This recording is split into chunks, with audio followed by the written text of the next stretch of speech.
जीत ले हम सारी दुनिया। बीच हमें आज बोने दो, रोज उसे थोड़ा बढ़ने दो। छू लेंगे आकाश हम, मन के विचार हकीकत बने। सिद्धि फल से आनंद देंगे, कोशिश कर बढ़े, सोच बुलंद करे।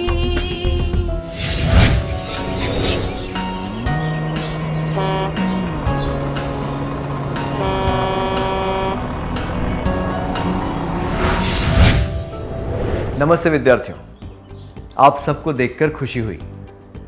क्या हम आज के सत्र की शुरुआत एक कहानी से करें? एक बार एक जहाज तेज तूफान में फंस गया। एक नौजवान नाविक को निर्देश दिया गया कि वो ऊपर चढ़कर जहाज की पाल को ठीक करे। आधी दूरी तक चढ़ने के बाद जब उसने नीचे देखा तो उसे चक्कर आने लगे। एक बूढ़े नाविक ने उससे कहा, बेटा बस ऊपर की तरफ देखते रहो। उस नौजवान ने ऊपर देखा, खुद को संभाला और अपना काम पूरा किया। ये कहानी हमें क्या बताती है? एक बूढ़े नाविक को हमेशा अपने साथ रखना चाहिए। तूफान के समय पाल ठीक करने नहीं जाना चाहिए। कठिन परिस्थितियों में नीचे की जगह ऊपर देखना बेहतर होता है।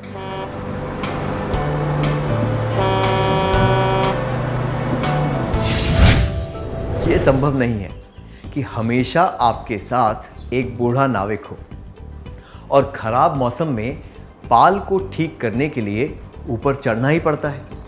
इसीलिए ये दोनों विकल्प अनुचित हैं। क्या आपने कभी ऊंचाई से नीचे देखा है? सीढ़ी चढ़ते वक्त, बड़ी चक्री पर झूलते वक्त या फिर किसी पेड़ या पहाड़ी से? तब आपको कैसा लगा? क्या आप अपना अनुभव बताना चाहेंगे?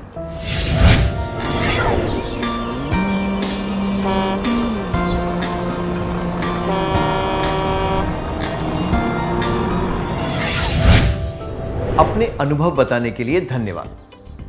चलिए फिर से उस कहानी के बारे में बात करते हैं। जो बात एक वास्तविक तूफान के लिए सत्य है, वो बात जीवन में आने वाले तूफानों के लिए भी सत्य है। जीवन में लोगों को कई प्रतिकूल परिस्थितियों का सामना करना पड़ता है, जैसे कि गंभीर बीमारी, बहुत ज़्यादा चोट लगना, हानि, निराशा इत्यादि। ऐसी घटनाओं से तनाव पैदा होता है। मानसिक तनाव का मतलब है कठिन परिस्थितियों में पैदा होने वाला मानसिक या भावनात्मक दबाव, जिसे हम सहन नहीं कर पाते। मैं दोहराता हूं, मानसिक तनाव का मतलब है कठिन परिस्थितियों में पैदा होने वाला मानसिक या भावनात्मक दबाव, जिसे हम सहन नहीं कर पाते। क्या अब हम एक क्रियाकलाप करें? क्या आपने कभी ऐसी परिस्थिति का सामना किया है जिसमें आप ये सोचकर स्तब्ध रह गए कि इस परिस्थिति से बाहर नहीं निकला जा सकता?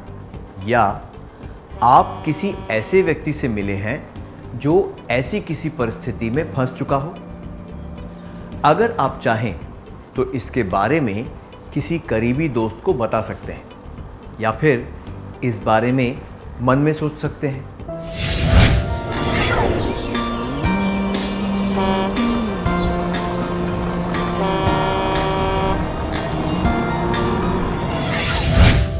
इस बारे में बताने के लिए धन्यवाद। तूफान की तरह ऐसी घटनाओं से भी हानि पहुंचती है और हमारा सामान्य जीवन अस्त व्यस्त हो जाता है। पर अगर हम तूफान से निकलकर बच जाएं, तो स्थिति को फिर से सामान्य करना संभव है। तूफान हमेशा नहीं रहता, थम जाता है। उसी तरह कठिनाइयां भी हमेशा नहीं रहती, उनकी तीव्रता कम हो जाती है। तूफान का परिणाम बहुत दर्दनाक होता है, पर उसे ध्यान से संभाला जाए तो बुरी से बुरी परिस्थिति से भी बाहर निकला जा सकता है। मानसिक तनाव कई रूप में हमारे सामने आता है। तनाव कब होता है? जब हम किसी कठिन परिस्थिति का सामना भावनात्मक रूप से करते हैं तो तनाव होता है। तनाव सकारात्मक और नकारात्मक हो सकता है। मैं दोहराता हूं, जब हम किसी कठिन परिस्थिति का सामना भावनात्मक रूप से करते हैं तो तनाव होता है। तनाव सकारात्मक और नकारात्मक हो सकता है। सकारात्मक तनाव का क्या अर्थ होता है? कल्पना कीजिए कि आप एक दौड़ में भाग ले रहे हैं।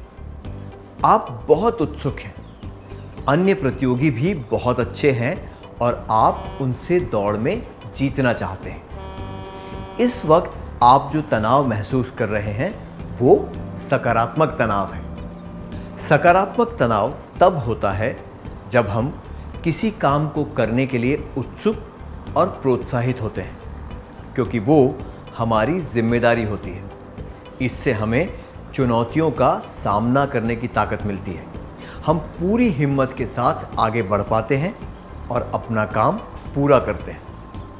क्या आपने कभी ऐसा तनाव अनुभव किया है जब आपने किसी प्रतियोगिता में भाग लिया था?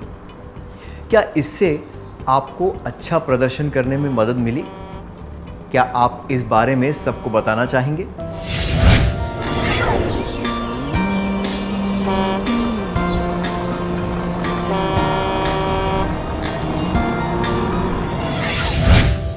धन्यवाद। आइए अब नकारात्मक तनाव के बारे में बात करते हैं। आप परीक्षा देने जा रहे हैं। आप समय से पहले ही स्कूल के लिए निकल गए, पर रास्ते में आपकी साइकिल पंक्चर हो गई। अब साइकिल को कहीं भी छोड़कर किसी और साधन से स्कूल नहीं जा सकते। साइकिल ठीक करने वाला देर से आया और परीक्षा शुरू हुए 20 मिनट हो चुके हैं। आप क्या सोच रहे होंगे? क्या आप खुश होंगे, परेशान होंगे या तनाव में होंगे? एक खुशी, दूसरा परेशानी, तीसरा मानसिक तनाव। आप बहुत ही ज्यादा तनाव में होंगे। इस तनाव को नकारात्मक तनाव कहा जाता है। नकारात्मक तनाव तब होता है जब किसी काम को संभालना हमारे बस में नहीं होता। इससे तनाव बढ़ जाता है और हम सोचने लगते हैं कि इस काम को हम संभाल पाएंगे या नहीं। क्या आपने कभी नकारात्मक तनाव अनुभव किया है जब आपकी परीक्षा थी या फिर आपको बहुत से कठिन काम करने थे? इस वजह से क्या आपको घबराहट महसूस हुई? क्या दो विद्यार्थी आगे आकर अपने अनुभव के बारे में बताना चाहेंगे?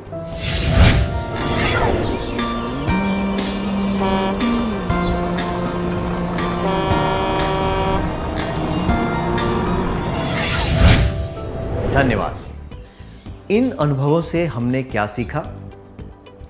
जो भी व्यक्ति किसी कठिन परिस्थिति में सकारात्मक व्यवहार करता है वो उस परिस्थिति को अच्छी तरह संभाल पाता है।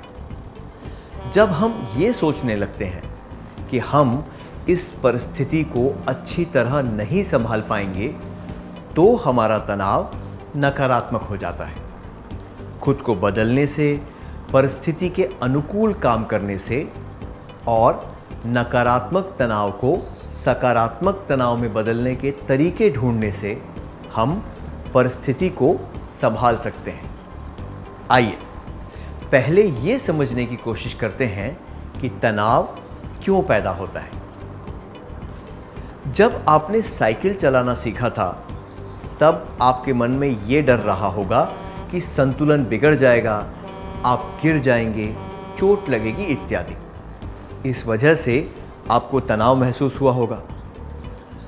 जब आप किसी नए स्कूल में गए तो आपको नकारात्मक तनाव महसूस हुआ होगा, क्योंकि आपको नए वातावरण, नए लोग और नई चीज़ों का सामना करना था। क्या अपने अनुभव के आधार पर आप बता सकते हैं कि आपको किन परिस्थितियों में तनाव महसूस होता है? क्या आप इसकी सूची बना सकते हैं?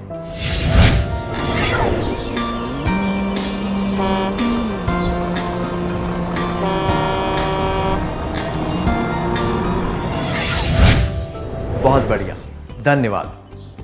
क्या हम तनाव के कुछ सामान्य और महत्वपूर्ण कारणों के बारे में जानें?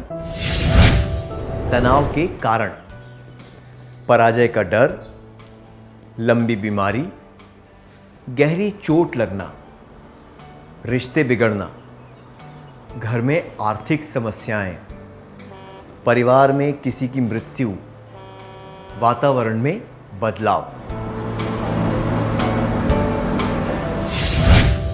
क्या आपको तनाव की वजह से कभी बुरे सपने आए हैं, या आपकी नींद उड़ गई है, या फिर बिना वजह डर लगा है?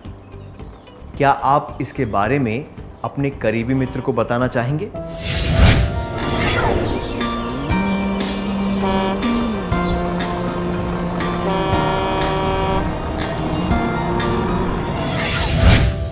अपने अनुभव बताने के लिए धन्यवाद। आपको स्क्रीन पर नकारात्मक तनाव के लक्षण दिखाए जाएंगे।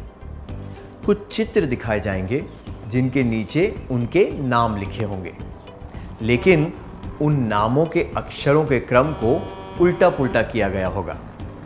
3 सेकंड में आपको वे नाम पहचानने हैं। क्या आप तैयार हैं? ये लक्षण कौन से हैं?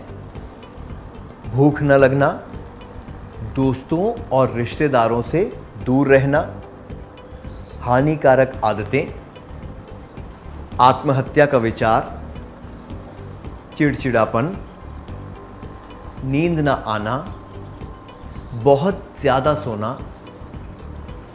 बिना वजह के चिंता करना, बिना वजह के डरना।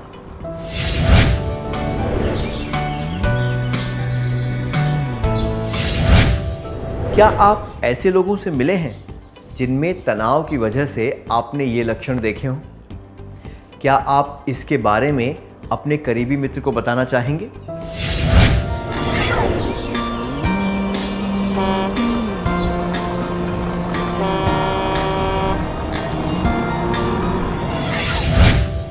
धन्यवाद। क्या अब हम आज के सत्र का सार संक्षेप कर लें?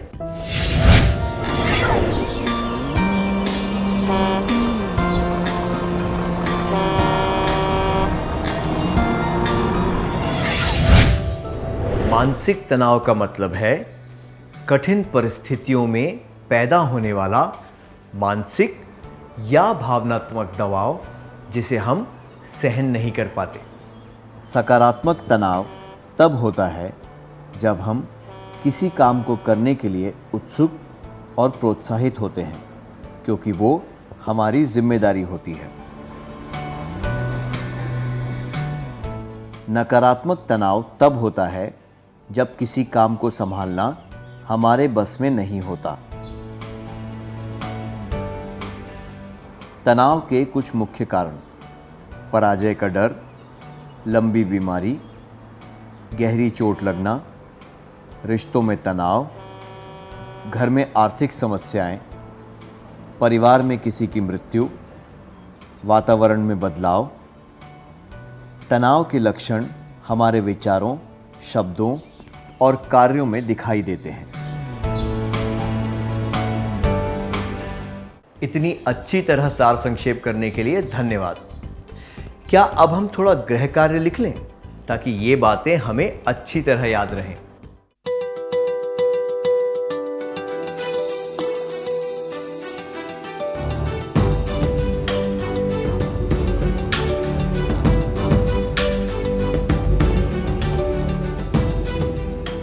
प्रश्न 1। आपके पापा ऑफिस के काम से बाहर गए हैं। आपने 4 बार उन्हें फ़ोन लगाया पर उनका कोई जवाब नहीं आया। आपके मन में कैसे विचार आएंगे? उत्तर: 1। वो फ़ोन का जवाब क्यों नहीं दे रहे हैं? क्या उनका फ़ोन गुम गया है? क्या वो मुझसे नाराज़ हैं? पर क्यों? 2। वे बहुत व्यस्त होंगे। मैं बाद में कोशिश करूँगा या करूँगी। अगर फिर से उनका जवाब न मिला तो मैं पता लगाने की कोशिश करूंगी या करूंगा। 3. वो जवाब क्यों नहीं दे रहे हैं? क्या वो बीमार हैं? क्या उन्हें कोई परेशानी है? प्रश्न 2. आज सुबह 10 बजे आपकी एक परीक्षा है। आप आम तौर पर 9 बजे ही बस पकड़कर 9:30 बजे तक स्कूल पहुंच जाते हैं। यही सोचकर आप 8:50 पर बस स्टॉप पहुंच जाते हैं। 9:10 तक भी बस नहीं आती। बस स्टॉप से पैदल चलने पर आप 45 मिनट में स्कूल पहुंच सकते हैं। कुछ बस हैं जो आपके स्कूल से 2 स्टॉप पहले तक जाती हैं। आप क्या करेंगे? उत्तर: 1. असहाय होकर बस आने की दिशा में देखेंगे और बड़बड़ाते रहेंगे, अरे बहुत देर हो रही है, बस तो दिख ही नहीं रही, क्या मैं 10 बजे से पहले स्कूल पहुंच पाऊंगा या पहुंच पाऊंगी? 2. निराश होकर खुद से कहूंगा या कहूंगी, अब तक कुछ नहीं हो सकता, मैं बहुत देर से पहुंचूंगी या पहुंचूंगा, पता नहीं अगली बस कब आएगी। 3. मैं खुद से कहूंगा या कहूंगी, अभी 9:10 हुए हैं, अब भी मेरे पास 50 मिनट हैं, अगर मैं छोटे रास्ते से जाऊं तो 40 मिनट में स्कूल पहुंच सकता हूं या पहुंच सकती हूं और पैदल चलने लगेंगे। मैं खुद से कहूंगा, कहूंगी, मुझे वो बस लेनी चाहिए जो स्कूल से 2 स्टॉप पहले रुक जाती है और बाकी का रास्ता पैदल तय करना चाहिए। इससे मैं 9:40 के पहले स्कूल पहुंच जाऊंगा या पहुंच जाऊंगी।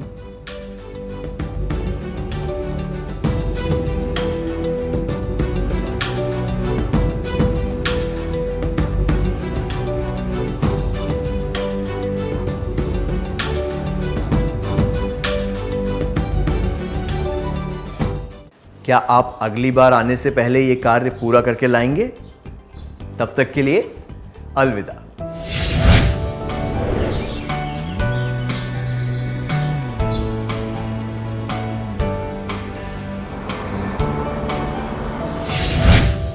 नमस्ते विद्यार्थियों, आपका स्वागत है। क्या हम जवाबों के बारे में चर्चा करें?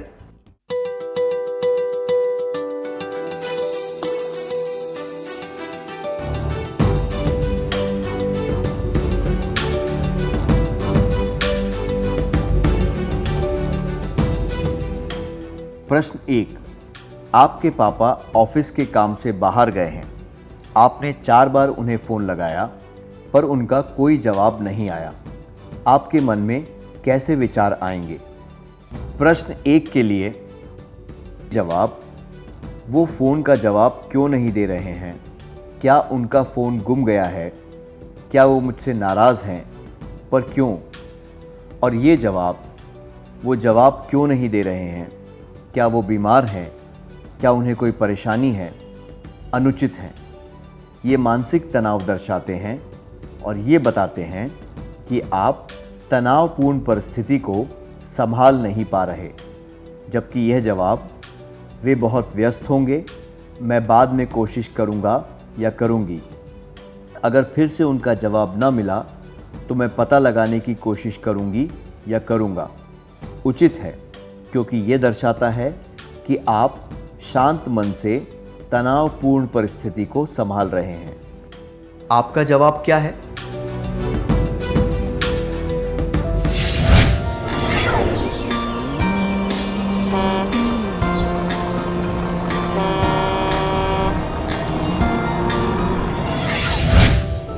प्रश्न 2. आज सुबह 10 बजे आपकी एक परीक्षा है। आप आम तौर पर 9 बजे ही बस पकड़कर 9:30 बजे तक स्कूल पहुंच जाते हैं। यही सोचकर आप 8:50 पर बस स्टॉप पहुंच जाते हैं। 9:10 तक भी बस नहीं आती। बस स्टॉप से पैदल चलने पर आप 45 मिनट में स्कूल पहुंच सकते हैं। कुछ बस हैं जो आपके स्कूल से 2 स्टॉप पहले तक जाती हैं। आप क्या करेंगे? ये जवाब: असहाय होकर बस आने की दिशा में देखेंगे और बड़बड़ाते रहेंगे, अरे बहुत देर हो रही है, बस तो दिख ही नहीं रही, क्या मैं 10 बजे से पहले स्कूल पहुंच पाऊंगा या पहुंच पाऊंगी? और ये जवाब निराश होकर खुद से कहूँगा या कहूँगी, अब तक कुछ नहीं हो सकता, मैं बहुत देर से पहुँचूंगी या पहुँचूंगा, पता नहीं अगली बस कब आएगी, अनुचित है। ये दर्शाते हैं कि आप तनावपूर्ण स्थिति को संभालने का कोई प्रयास नहीं कर रहे और ज़्यादा विचलित हो रहे हैं। ये जवाब मैं खुद से कहूँगा या कहूँगी, अभी 9:10 हुए हैं, अब भी मेरे पास 50 मिनट हैं, अगर मैं छोटे रास्ते से जाऊँ तो 40 मिनट में स्कूल पहुँच सकता हूँ या पहुँच सकती हूँ और पैदल चलने लगेंगे, उचित है, क्योंकि यह दर्शाता है कि आप तनाव का सामना करते हुए उचित निर्णय ले रहे हैं और परिस्थिति को संभालने की पूरी कोशिश कर रहे हैं। यह जवाब मैं खुद से कहूँगी, मुझे वो बस लेनी चाहिए जो स्कूल से 2 स्टॉप पहले रुक जाती है और बाकी का रास्ता पैदल तय करना चाहिए, इससे मैं 9:40 के पहले स्कूल पहुंच जाऊंगा या पहुंच जाऊंगी, सबसे उचित है। ये दर्शाता है कि आप तनाव का सामना करते हुए निर्णय ले सकते हैं। इस परिस्थिति में यह निर्णय सबसे उचित है, क्योंकि इससे आपका समय भी बचेगा और परीक्षा के पहले शारीरिक थकान भी नहीं होगी। आपका जवाब क्या है?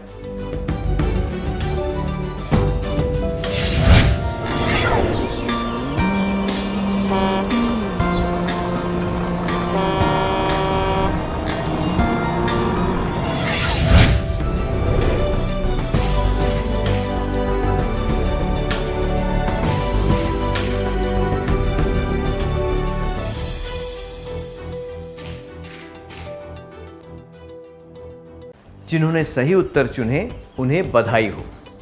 क्या अब हम अगला सत्र शुरू करें?